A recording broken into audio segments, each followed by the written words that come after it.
Hello students, welcome to Science Club. In this video we are going to discuss about male reproductive parts in plants and female reproductive parts in plants. हम लोग पूरी चीज़ें detail में देखेंगे boards के point of view से and पूरा lecture NCERT पर ही बेस्ड है, सो वीडियो को एंड तक देखिएगा.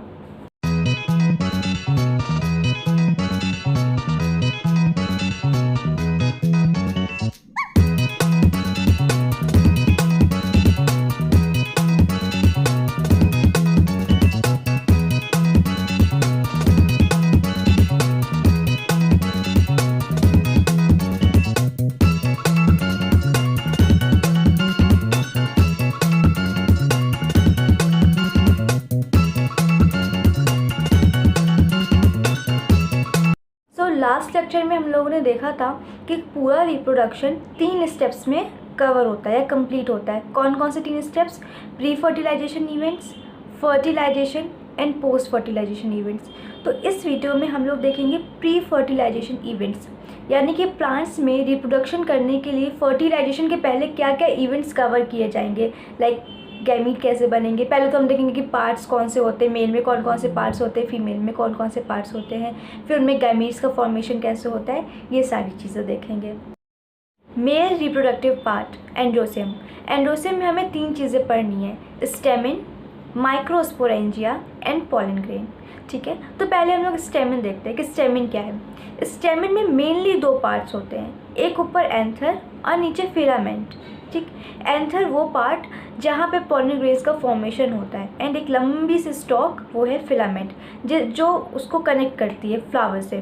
ओके, एंड एंथर और फिलामेंट के बीच में एक पॉइंट होता है, वो होता है कनेक्टिव. तो मेनली स्टेमिन्स को 2 पार्ट्स में डिवाइड किया है. NCERT में स्टेमिन्स को 2 पार्ट्स में डिवाइड किया है, एक एंथर और एक फिलामेंट. ओके, तो लोग एक बार एंथर देख लेते हैं. तो एंथर देखिए, एक्चुअली एंथर ना बाइलोब स्ट्रक्चर है. ठीक, हाथ से उतना अच्छा फिगर बन नहीं पाएगा. तो ये एंथर हमारा बाइलोब स्ट्रक्चर है. अब इसके एक लोब ये हो गया, एक लोब ये हो गया. अब इसके हम लोग एक लोब की बात करते हैं. ठीक है, तो एक लोब में अगर बात करेंगे तो एक लोब में हमारे 2 थीकास प्रेजेंट हैं. ठीक है, एक लोब भी 2 पार्ट्स में डिवाइड है एंड ईच थीका में 2 माइक्रोस्पोरेंजियाज हैं. इस तरीके से, यानी कि एक लोब में हमारे 4 माइक्रोस्पोरेंजिया होते हैं. तो आई होप आपको क्लियर हुआ होगा ये चीज़ कि एंथर बाइलोब्ड होता है एंड उसमें एक लोब 2 थीकाज में डिवाइड होते हैं एंड थीकाज में क्या होते हैं, माइक्रोस्पोरेंजियाज होते हैं. वहाँ पर वो माइक्रोस्पोरेंजिया डेवलप होकर के पॉलन सैक बनाते हैं एंड वहीं पर क्या होता है, पॉलन ग्रेन का फॉर्मेशन होता है, जिसे बोलते हैं माइक्रोस्पोरोजेनेसिस. ये प्रोसेस यहीं पर कंप्लीट होती है. आई होप ये क्लियर हो गया होगा. अगर डाउट हो तो प्लीज़ कमेंट सेक्शन में.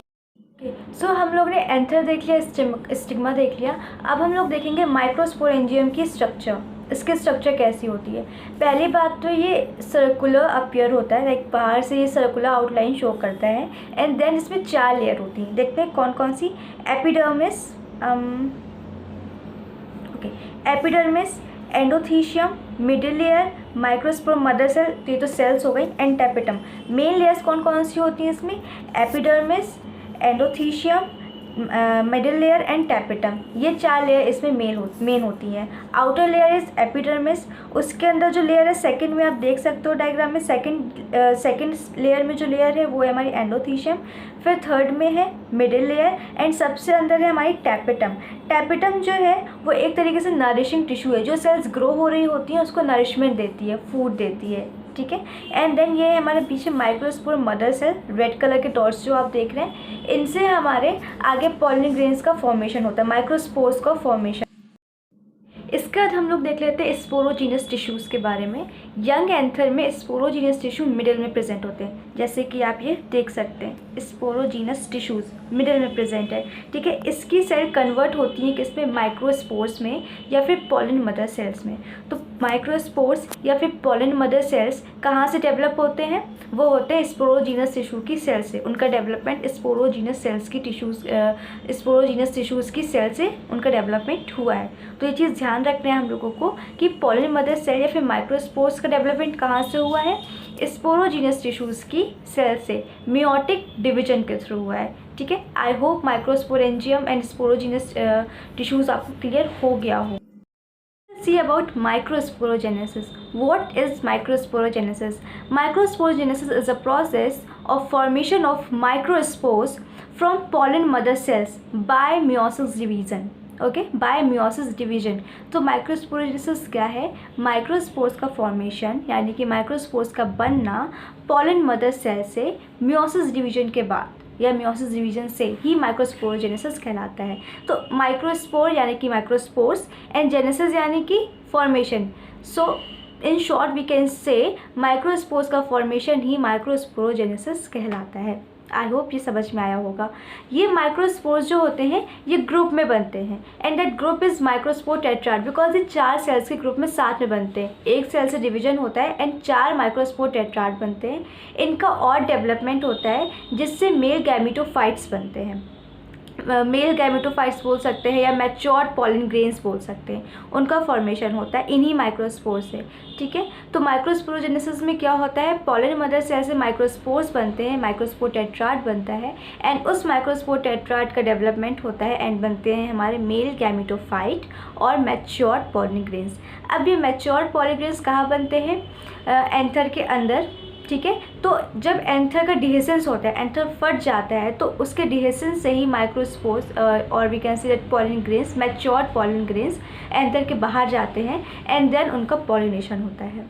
आई होप माइक्रोस्पोरोजेनेसिस आपको क्लियर हो गया होगा। बहुत सिंपल सी चीज़ है माइक्रोस्पोरोजेनेसिस, माइक्रोस्पोर जेनेसिस, जेनेसिस यानी कि फॉर्मेशन। तो माइक्रोस्पोर का फॉर्मेशन ही कहलाता है माइक्रोस्पोरोजेनेसिस। सो अब हम लोग देखेंगे पॉलन ग्रेन्स के बारे में कि इनकी स्ट्रक्चर कैसी होती है। Pollen grain are male gametophyte. Pollen grains क्या होते हैं? मेल गैमेटोफाइट्स होते हैं।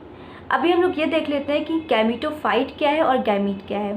तो गैमीट वो स्ट्रक्चर हैं, वो हैप्लॉइड स्ट्रक्चर हैं जो कि फ्यूजन के वक्त काम करती है, फ्यूजन करती हैं। एक्चुअली गैमीट्स ही फ्यूजन करती हैं, लेकिन गैमीट्स रहते कहाँ हैं? गैमेटोफाइट के अंदर। तो गैमेटोफाइट एक स्ट्रक्चर है जिसके अंदर गैमीट रहते हैं। वैसे ही पॉलन ग्रेन हमारी गैमेटोफाइट है। ठीक है, यानी कि पॉलन ग्रेन गैमीट नहीं है, पॉलन ग्रेन फ्यूजन नहीं करता। पॉलन ग्रेन गैमेटोफाइट है जिसके अंदर गैमीट्स रहते हैं एंड पॉलन ग्रेन उसकी सेफ्टी के लिए बना हुआ है ताकि वो ख़राब ना हो, उसको कोई हार्म ना पहुँचे गैमीट को। तो गैमेटोफाइट वो स्ट्रक्चर है जिसके अंदर गैमीट्स रहते हैं and pollen grain is gametophyte not gamete. पहली चीज़ ये। अब देखते हैं पॉलन ग्रेन में कितनी लेयर्स होती हैं। पॉलन ग्रेन में मेनली 2 लेयर होती हैं। तो उन लेयर्स को बोलते हैं स्पोरोडर्म। क्या नाम है उन लेयर्स को? मतलब दोनों को मिला के बोलते हैं स्पोरोडर्म। आउटर लेयर है एक्साइन एंड इंटरनल लेयर है इंटाइन। ठीक है, आउटर लेयर जो होती है वो थोड़ी स्ट्रॉन्ग होती है, हार्ड होती है एंड एक स्पेसिफिक ऑर्गेनिक सब्सटेंस की बनी होती है विच इज़ स्पोरोपोलिनिन। क्या है वो? स्पोरोपोलिनिन। ये बहुत ही जादुई सा सब्सटेंस है जो कि ना ही मौसम से, ना ही किसी भी एसिड से, लाइटनिंग से, किसी भी टाइप की एक्सटर्नल एक्टिविटी से ये डिस्ट्रॉय नहीं होता, जिससे कि पॉलन ग्रेन कई सालों तक सेफ बना रहता है। एंड इंटरनल लेयर जो इसकी इंटाइन बनी होती है वो बनी होती है हमारी सेल्यूलोज और पेक्टिन की।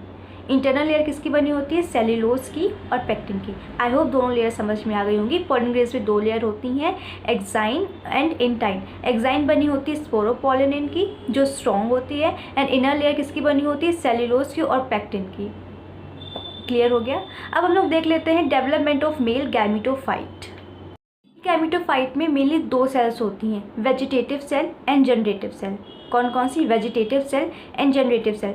वेजिटेटिव सेल लार्ज होती हैं, बड़ी होती हैं, इरेगुलर शेप होता है, इसका शेप कोई रेगुलर नहीं होता एंड अबंडेंट रिजर्व फूड, यानी कि इसमें बहुत सारा फूड मटेरियल रिजर्व होता है, स्टोर होता है ताकि गैमीट को ये फूड प्रोवाइड करवा सके। वेजिटेटिव सेल कैसी होती है? लार्ज होती है, इरेगुलर इन शेप होती है, इसमें फूड रिजर्व होता है।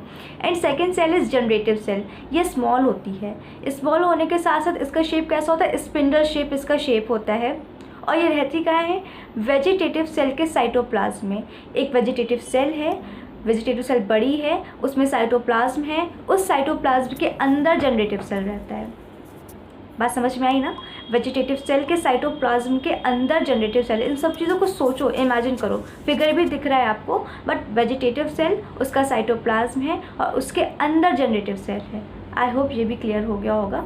सो पॉलिन ग्रेन्स, अगर बोर्ड में पॉलिन ग्रेन के बारे में लिखने के लिए आता है तो हमें पूरी स्ट्रक्चर लिखनी है। पहले उसकी इंटाइन और एक्साइन लेयर वाली स्ट्रक्चर, एंड देन उनमें कौन कौन सी सेल्स प्रेजेंट होती हैं, vegetative cell and generative cell. ये दोनों चीज़ें भी हमें उसमें मैंशन करनी। Now we will discuss about female reproductive system या female reproductive parts in plants.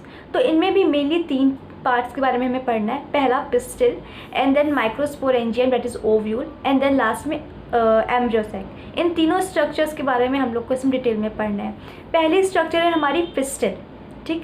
तो पिस्टिल में भी 3 पार्ट्स होते हैं। 3 पार्ट्स कौन कौन से होते हैं? Stigma, style, ovary. सबसे ऊपर स्टिग्मा, स्टिग्मा में पॉलिन ग्रेन आकर के बैठता है। एंड देन स्टाइल, एक स्टॉक है लंबी सी स्टाइल, जो एक पाथवे देती है हमारे पॉलिन ग्रेन को आगे जाने के लिए या मेल गैमीट को आगे जाने के लिए। एंड देन सबसे नीचे ओवरी, जो फिलामेंट जो स्टाइल का ही एक बल्ज्ड पोर्शन है, ठीक है। स्टाइल का एक बल्ज्ड पोर्शन है जिसके अंदर ओव्यूल प्रेजेंट होता है, ओवरी, ठीक। तो ये 3 पार्ट्स होते हैं, stigma, style and ovary. Now we will discuss about microsporangia. What is microsporangia? Simple language में एक शब्द में जवाब है ovule. Microsporangia is equals to ovule. Ovule ही माइक्रोस्पोरेंजिया है। ओव्यूल होता कहाँ है? अब ओव्यूल होता है ओवरी के अंदर। ओवरी वही जो हम लोग ने पिस्टिल में 3rd पार्ट पढ़ा था, SSO, ठीक है ना, स्टाइल और sorry stigma, style and ovary. तो ओ का ओवरी, ओवरी के अंदर ही हमारा ओव्यूल प्रेजेंट होता है। ओवरी में होता है प्लेसेंटा, उस प्लेसेंटा से जुड़ा होता है ओव्यूल। अब ऐसा तो चिपका नहीं होगा, ऐसे तो उसमें जुड़ा नहीं होगा, किसी एक स्टॉक या किसी एक फिलामेंट किसी चीज़ के थ्रू जुड़ा होगा ना, तो वो स्टॉक है हमारा फ्यूनिकल। जिस स्टॉक से ओव्यूल ओवरी से जुड़ा होता है उस स्टॉक को हम लोग बोलते हैं फ्यूनिकल। देन जिस जंक्शन में ओव्यूल एंड फ्यूनिकल का जो जंक्शन है, जिस पोजीशन पे ओव्यूल और फ्यूनिकल आपस में जुड़े होते हैं, उस जंक्शन को हम बोलते हैं हाइलम, ठीक है। Funicle then hilum. फिर 3rd है इंटीग्यूमेंट्स। ओव्यूल के ऊपर 2 या 2 से ज़्यादा एक प्रोटेक्टिव लेयर्स होती हैं एनवेलप के फॉर्म में, उनको हम लोग बोलते हैं इंटीग्यूमेंट्स, ठीक। इनका भी ध्यान रखना है। Inner integument, outer integument mostly 2 ही होती हैं, बट कहीं कहीं 2 से ज़्यादा भी मिल जाती हैं, तो उन प्रोटेक्टिव लेयर को हम बोलते हैं इंटीग्यूमेंट्स। अब ओव्यूल है तो ऑब्वियसली उसमें उसको खाना चाहिए, पानी चाहिए, और खाना और पानी चाहने के लिए उनको कहीं ना कहीं से कोई होल या कहीं से कोई माउथ चाहिए होगा ना। तो ओव्यूल का वो माउथ, वो होल जहाँ से वो फूड लेता है, वाटर लेता है, ऑक्सीजन या एयर लेता है, उस होल को हम बोलते हैं माइक्रोपाइलर एंड या माइक्रोपाइल। जैसे कि हमारा माउथ वैसे ही ओव्यूल का माउथ, जिसे हम बोलते हैं माइक्रोपाइल। एंड माउथ के जस्ट पीछे एक मतलब माउथ है जो उसका माइक्रोपाइल एंड है, उसके जस्ट पीछे जो स्ट्रक्चर है उससे हम बोलते हैं चलाजा एंड, ठीक। आगे माइक्रोपाइलर एंड जस्ट पीछे चलाजर एंड। एंड देन मिडिल में एक स्ट्रक्चर होती है जिसे बोलते हैं न्यूसेलस।